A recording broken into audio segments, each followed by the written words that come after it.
господарі.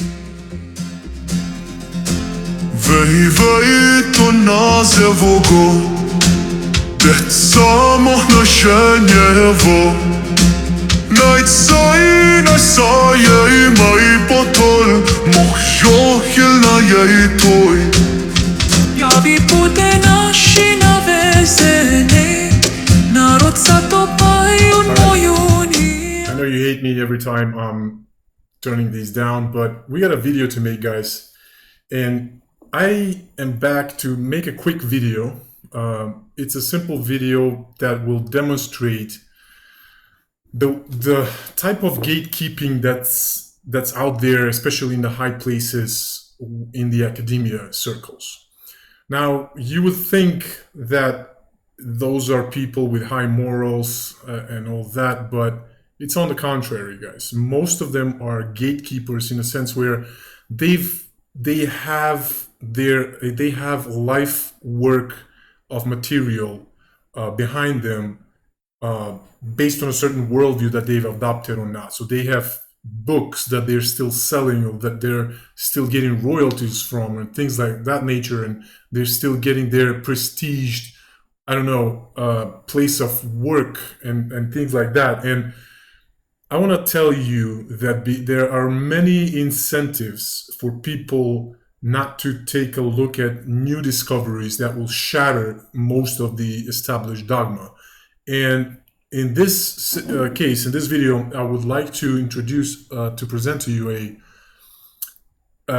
a guy, an academic, a prestige biochemist, I would say, called Stephen Meyer. One of his many books that he wrote that shattered the Darwinian theory is called The Signature of a Cell. And so he's a creationist, much like myself. And he is actually tackling those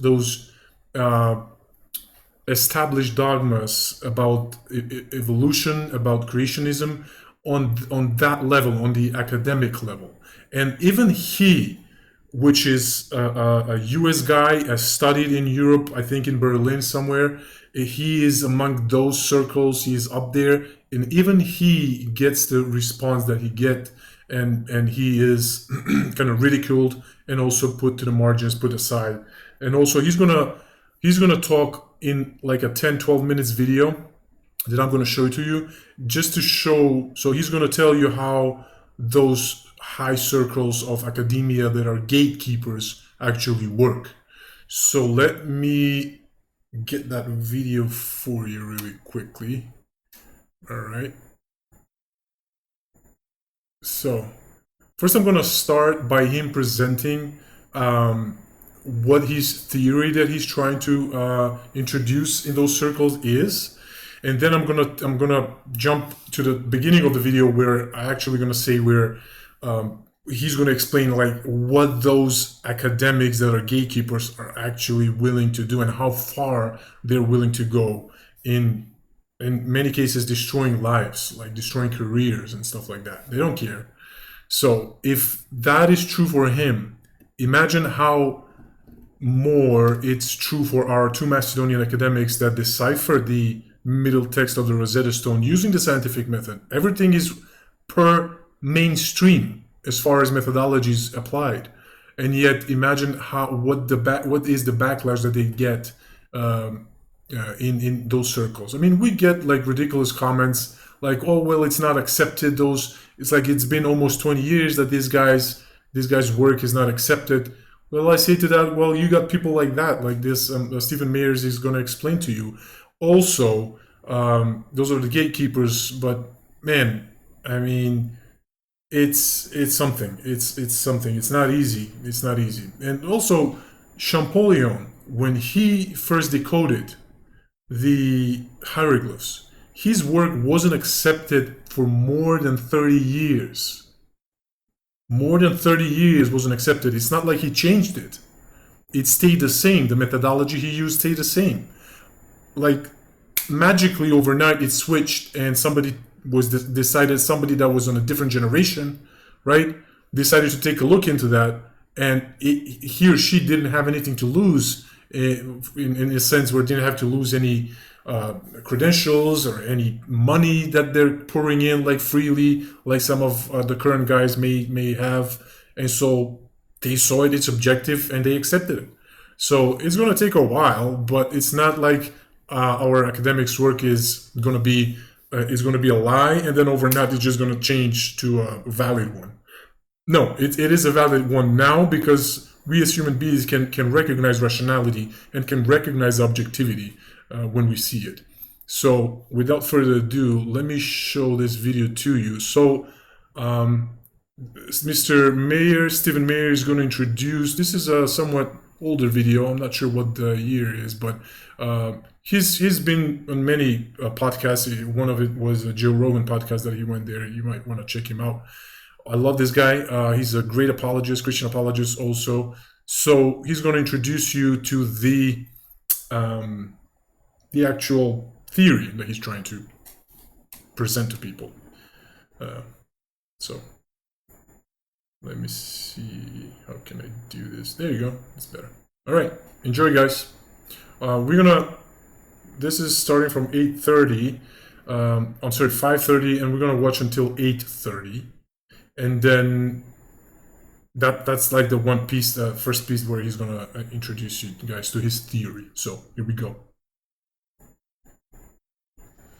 According to proponents of the theory of intelligent design is the idea that there are certain features of life and the universe that are best explained by an intelligent cause rather than an undirected process, such as natural selection. Now, some in the media and scientists who oppose the theory have defined it quite differently. For example, in 2005, there was a controversial court trial in Dover, Pennsylvania, and many in the national media covered this trial. And according to people in the national media, intelligent design is a faith-based theory, and secondly, a new attempt to smuggle creationism into the public schools. In fact, there was a Time magazine cover story that described intelligent design as a faith-based idea. Now, I'm sorry to interrupt. Did you notice like how he was accused of trying to smuggle something, even though he did everything by the book? It's kind of like accusing our academics trying to impose, like the Peter Ilievsky guy, when he said like they try to impose our modern words into the text, which wasn't the case because they first categorized the symbols and they wired them for sound, for consonant sound. They found out how they rotate and they wired those consonant with vowels based on the rotation of the symbols. Then they got syllables, and then the words followed because the symbols were not changing, or the symbols were written in stone, and so the words were just recognizable. So there's a parallel right there. It's like a pattern. Given that mindset that you have, you're going to act kind of like in a pattern. You know what I mean? All right. Now, I'll show in this class that intelligent design is based on developments in science. And therefore, it's not a faith-based theory. It may have faith-affirming implications, but it's based... Now, our academics' work, it may have like a new theory affirming implication, right? But it doesn't have to morph itself around established theories. That's not science, right? Based on scientific discoveries. Discoveries like the digital code that's stored in the DNA molecule. Discoveries of the miniature machines and circuits that have been found in cells. And the discovery of the fine-tuning of the laws and constants of physics that make life possible. Is based on a standard scientific method of reasoning. Did you get that? So his theory is based on a standard scientific method of reasoning. So just, if you remember in my previous video, I mentioned like, oh, there's no evidence for that. Well, there is evidence, but if you're trying to get a proof for something, you get the accumulative evidence based on the research that our academics did and the results that they got as a cumulative evidence, a body of evidence. And then with using a philosophy of science, you infer to the best logical explanation of those findings. That's exactly what this guy did. Including a method that Darwin himself used in The Origin of... Now, he's included a method for his theory, the same method that Darwin used back in the 19th century. All we're saying is that our academics use the same method of deciphering that even the Oriental Institute is talking about. You can find that on the video.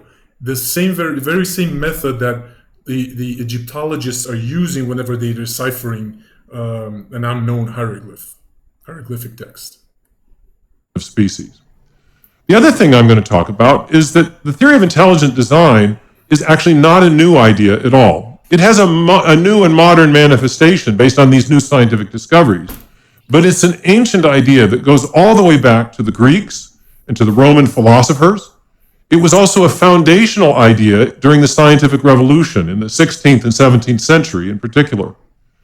In fact, the idea of intelligent design, many historians of science will tell us, actually made science possible, because the early scientists assumed that the universe had been designed by a rational intelligence, and because of that, they believed that nature was intelligible to other rational intelligences such as ourselves. So they observed and come up with a hypothesis. That's exactly what our Macedonian academics did. That's one of the first steps of the scientific method, to observe and then create a hypothesis. Now, when I tell to people, well, they created this hypothesis that maybe the middle text of the Rosetta Stone is not an Egyptian text. Maybe it's the text from the ruling class at that time, which were the Macedonians.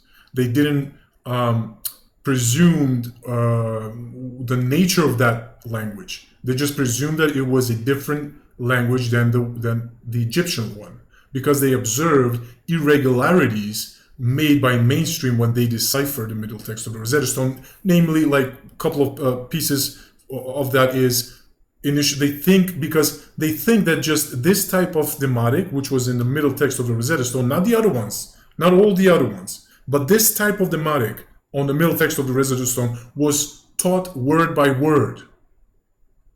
It doesn't make any sense. No word is taught word by word. It's ridiculous. Hence, they cannot break this language into syllables, let alone into letters. So pretty much what they're using is, I don't know how to say it, pictographs or ligatures, because they can't break the words into syllables. They are they're deciphering word by word, which is ridiculous. Hence, they can't really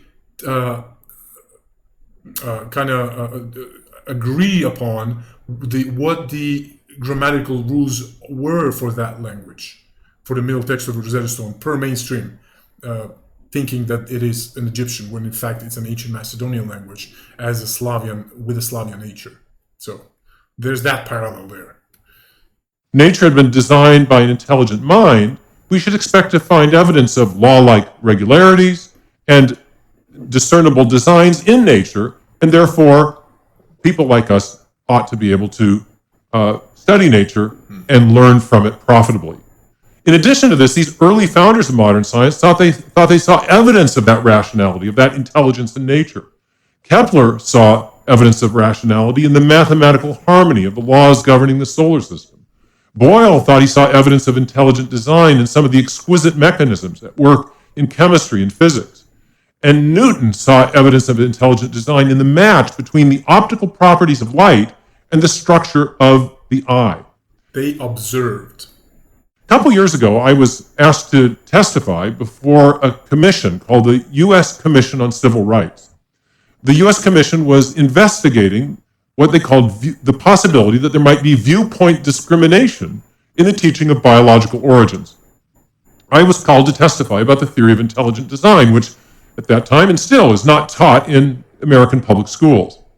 Now, after explaining what the theory was, one of the commissioners started to ask me what seemed at first to be a series of very aggressive questions. But then he kind of took a little more sympathetic tone and asked me if my theory wasn't actually quite similar to that of the theories of Johannes Kepler and Robert Boyle and Sir Isaac. So if one actually takes the time and read the methodology that these guys, that are Macedonian academics, Tentov and Boshevski, that decipher the middle text of the Rosetta Stone as an ancient Macedonian Slavyan language, if one just actually reads their work, just like I did, I came into this as a skeptic, as a big-time skeptic. But then I actually read it, and I actually saw how serious these guys were. And I actually saw the results that came from those studies. I mean, you would get to the same conclusion that this interviewer guy that interviewed Meyer came to that conclusion. It's actually similar to the methodology applied by the Egyptologist deciphering the middle text, deciphering the hieroglyphs. Isaac Newton, the early scientist who helped get science going.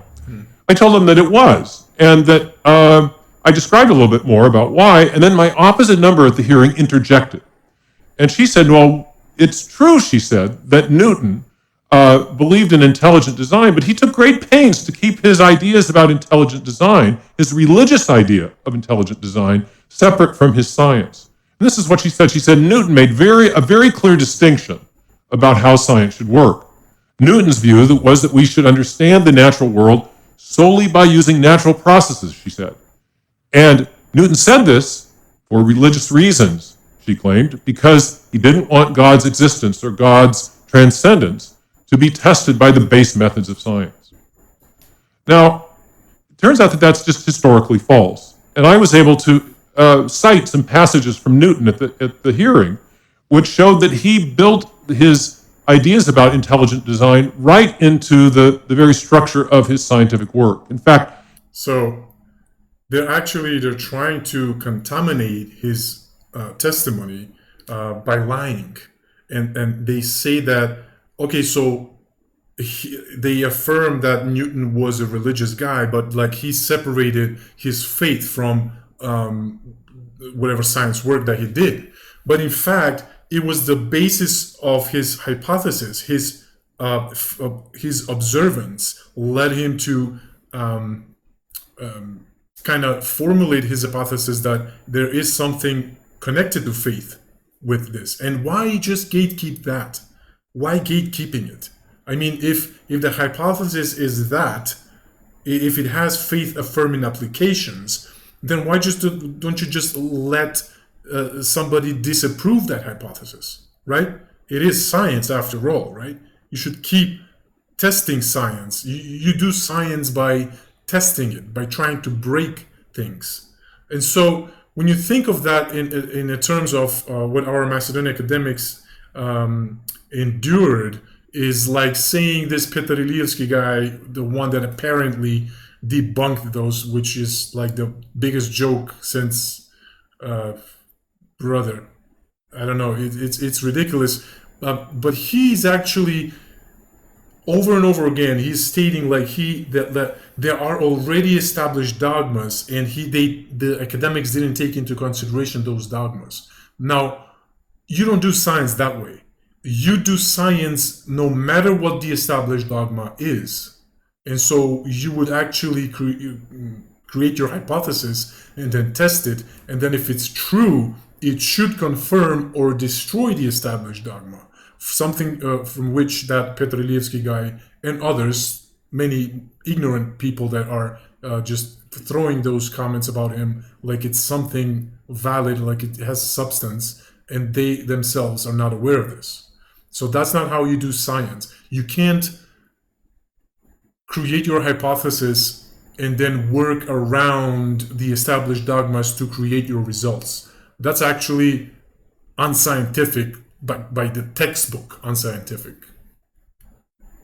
In the General Scholium to the Principia, which is arguably one of the greatest works of physics ever written, Newton wrote the following.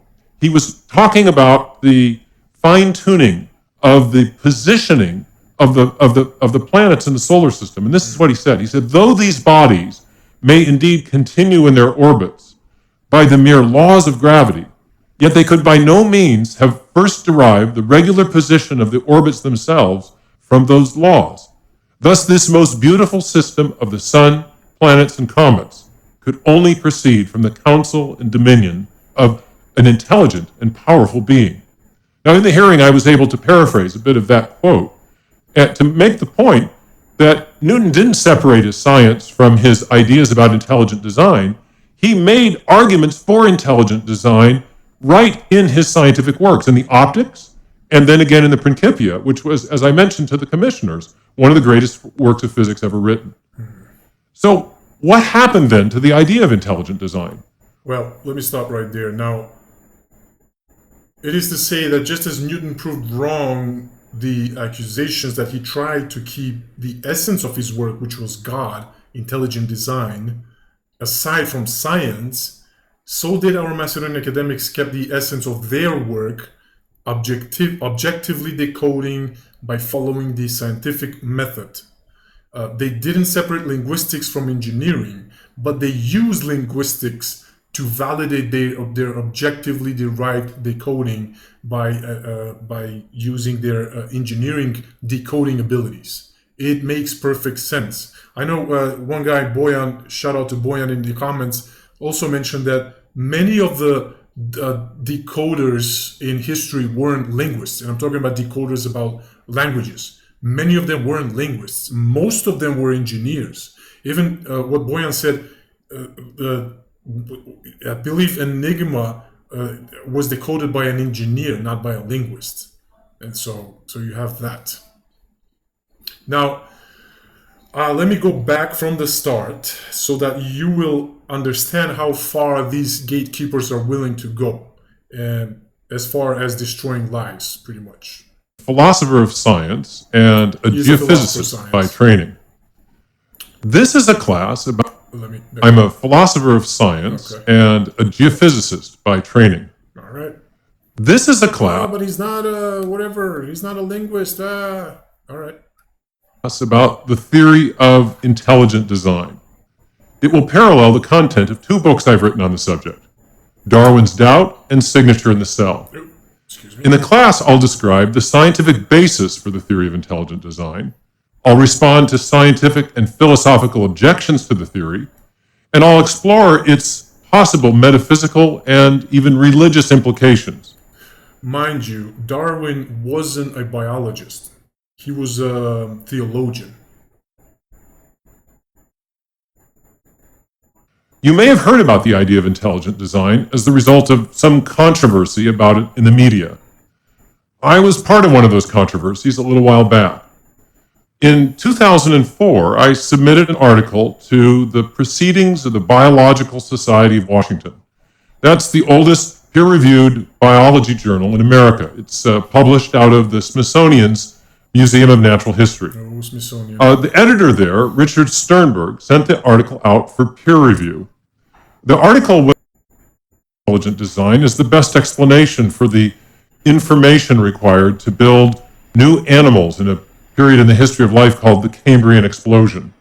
Anyway, the article came back with recommendations to publish contingent upon certain revisions. I made those revisions, and the article was published in August of 2004. It was quiet for about a week, and then after that, the lid blew off of the Smithsonian. Letters poured in, emails, questioning the editorial judgment and demanding censure. How dare you? Of the editor. They took away the editor, Richard Sternberg's office, his Smithsonian colleagues did. They took away his keys and his access to scientific samples. He was also transferred away from a friendly supervisor and given an office near the museum directors where they could keep an eye on him. Soon there was an emergency meeting of the society that oversaw the publication of the journal. The president of the society told Sternberg not to come to the meeting, even though he was the editor of the journal. Wow. The president told him that he couldn't guarantee Sternberg's personal safety. Oh, really? Morality in high places, fellas. There you have it. Tempers were running so high. Eventually, a senator had to intervene to save his job at the National Institutes of Health, where Sternberg had a joint appointment. Apparently, people from the Smithsonian had pressured the NIH to fire Sternberg. Eventually, he... So this is like, in initial results, IGENIA, the genetic research from Switzerland, came out with the results of the Macedonians in Republic of Macedonia have the most genetically resembling gene pool with the ancient Macedonians. I don't know if it was like 40% or something, more so than any other neighboring country. And the Slavic imprint was like minimal, something like, just like in Greece. And the Hellenic one was, which was distinct from the ancient Macedonian, was around, I don't know, like 12% or something. I have no idea. But the point of the matter is, later, politically pressured by the Greeks, they changed their text only for Macedonians in the whole world, saying like, oh, there was not enough, and they didn't say that we weren't in their revision of the text. They didn't say that we did not have that ancient Macedonian gene pool. It's just like the majority of us was not ancient Macedonian, but was rather Slavic or something else. Now, it was only done for one particular group of people in the whole wide world, for us Macedonians. Now, tell me that's a coincidence. Tell me right now that's a coincidence. That's ridiculous. And you would get like people deriving from that, like we say, oh, you see, you're not Macedonians. Like, no, even their revision doesn't say that. It says that, yes, you do have the ancient Macedonian gene, but the majority is actually Slavic. But what made you change your mind, though? Why only for us? Did you make that mistake only for us? You didn't make any revision like that in your books for any other people? Yeah, I don't buy that, man. And he left the museum when it became apparent that he really couldn't get any science done there anymore. Now, the irony of all this, according to his career is done. Just because I'm not going to be able to collect my royalties. the Wall Street Journal, which covered the story, was that Sternberg wasn't even the heretic. The heretic, they said, was that guy Meyer out there in Seattle, referring to me, the author. Now, in addition to the Wall Street Journal's coverage, the story was covered in the Washington Post, on NPR, and in most of the science press. It was hugely controversial, and it was one of the first controversies about the theory of intelligent design that made it into the press. Unfortunately, this isn't an isolated case. I've had other colleagues who have experienced censure or abridgment of their academic freedom because of their advocacy for the theory of intelligent design. Here's a more recent story that illustrates the same. There you go. This is an incentive of others not backing you up. I don't have anything to lose. I'm a free guy. I am in a country where I can protect myself. But I don't have books behind me that are based on lies, that are based on Roman propaganda, and later on British colonial propaganda, just so they can get off, chase out the Turks. I don't have that type of work behind me. I can recognize an objective work when I see it, and it's only right to talk about it. Even if you don't agree with it, that's fine. We can talk about it, but don't tell me I can't talk about it. You know what I mean? Point. It's the story of Gunther Beckley, a leading German paleontologist with scores of peer-reviewed publications in paleontology. He's had species named after him because of his discoveries in the fossil record. Anyway, about 2009, Beckley began to read some books about the theory of intelligent design. He did that because he was at the time the spokesman at the Stuttgart Museum of Natural History for their 200-year anniversary celebration of Charles Darwin's birth. It was a huge Darwin exhibit. Beckley had put together an interesting display where he had the origin of species on a scale of justice on one side, and then books on intelligent design on the other side of the scale of justice. And he piled up several of the better-known books. His point in the exhibition was to show that Darwin's book outweighed them all. Well, he made a mistake, as he explains it, and that is that at the prodding of a colleague, he actually read some of the books on intelligent design and found that they were quite persuasive. Several years later, 2015, he finally announced his own support for the theory of intelligent design. He announced it. He supports it. The next year, he was told that he wasn't welcome anymore at the Stuttgart Museum of Natural History. He was taken off research projects and exhibitions that he had helped to found or create. And realizing that they couldn't fire him, the museum directors pressured him to leave. Beckley, like Sternberg, realized he wouldn't be able to get much science done. He ended up accepting a modest severance and left the museum. So My question is this: what is the theory of intelligent design, and why? I mean, let's not get into that again. I mean, it's obvious when these guys are experiencing this type of pressure. You shouldn't be that much surprised if you don't see any publication or any acknowledgement of the two Macedonian academics' work. What you need to do is go read it for yourself and then discuss about it argumentatively, so that you and others can get to the truth. And I've done my homework. I've done my homework many times, and because I've seen that this work is valid, I'm willing to take the time and lose some of my own time to deliver this to you guys. So that was all I wanted to tell you today. I hope you like this video. Subscribe and share it. I mean, it can only bring truth, you know. So that being said, you guys, I can let you go, and I'll see you in the next video. Boom.